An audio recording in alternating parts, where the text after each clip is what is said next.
So it's no secret that in addition to being a big Yankees fan, I'm also a big movies fan. As you can see, I am the last person on earth who still collects physical media. And Field of Dreams is in my top 5 favorite movies of all time. So last year, obviously, I was very excited when they announced that the New York Yankees, my favorite team, would be playing at the set of one of my favorite movies, Field of Dreams, in Dyersville, Iowa. Now to the Field of Dreams becoming a reality. The MLB just announced a big game will go down on the iconic field from the Kevin Costner Classic. We are talking about a regular season game between the White Sox and the Yankees taking place in a cornfield in Iowa. This is not just any cornfield. This is an iconic and special place to sports fans and movie fans alike.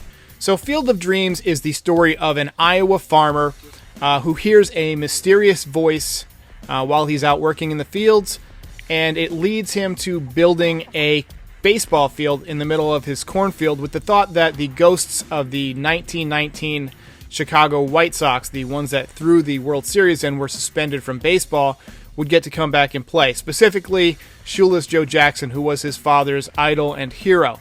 It's a magical movie that tells the story of believing in something, even though it makes no sense, and trusting that everything will work out fine. Always a good plan. The movie is actually based on a book by W.P. Kinsella. You might remember that Kevin Costner's character is named Ray Kinsella, so this is a little nod to the author. And you can get it on Amazon or Audible so that you can listen to it. But it, in my opinion, is not the same without the amazing score by James Horner.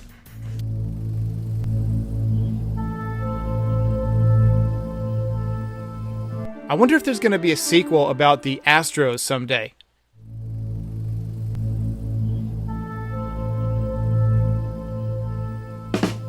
They probably need to find a little guy to play Altuve. Anyway, you can now go to fieldofdreamstickets.com to be placed on a digital waiting list, and they will contact you, Major League Baseball will contact you, when tickets become available. So the field is under construction. They are putting down sod this spring. They worked on the drainage last year.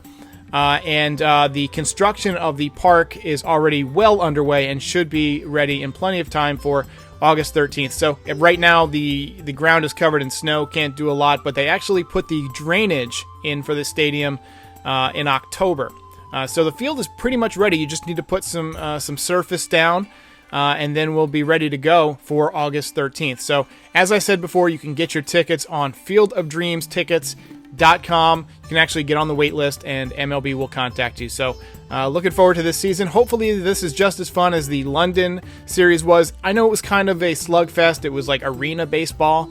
You know, it was like 14-12, something like that, 14-11 the first game, because balls weren't breaking, because there was no wind. The stadium was designed for runners, so they didn't want wind resistance. So it was like playing in Colorado on steroids. It was nuts.